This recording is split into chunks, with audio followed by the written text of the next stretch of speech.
Okay, hi Omar and Phil.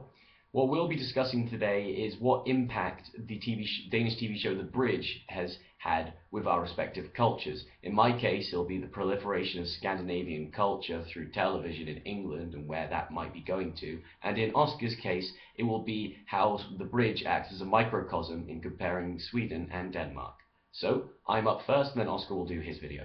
So the first thing we have to understand is how much of an impact TV shows, not just in Danish TV shows, had in England. The first major one that came out was in the mid-noughties, and that was Wallander, which is the Swedish version. We also did an English version of it called Wallander as well, which is set in Sweden again. And what this TV show offered to England was more of a refreshing format. Beforehand, when we come to what is known as a procedural, or a police procedural, we only had examples of the American style. So if you've ever seen an episode of Law and Order, CSI, NCIS, Criminal Minds, a crime is committed, the police investigate the crime, the suspects are interviewed, and somebody is accused, and the crime is done. Boom, one episode. What the Scandinavian shows offered was more of a running storyline with more character play in it, where you can sit down and watch one episode of, say, an English version would be Midsummer Murders or Inspector Barnaby, as they call it in Denmark, where each episode is a standalone, and it's each individual crime. There may be slight story running through it, but nothing tying it together.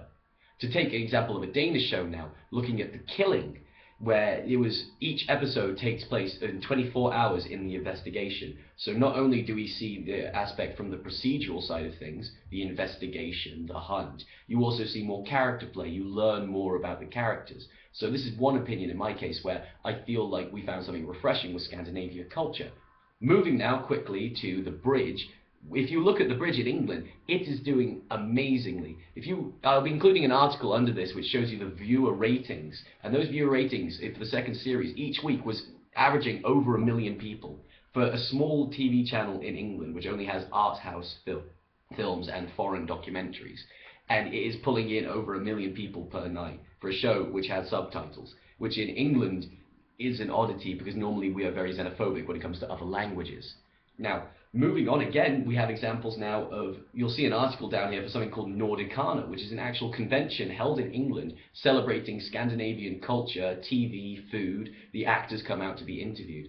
Now, what I want us to discuss is, and I want you to discuss and find articles online, so go to The Guardian, go to The Independent, don't just stick to Wikipedia, because I want opinions on this as well to form your own argument.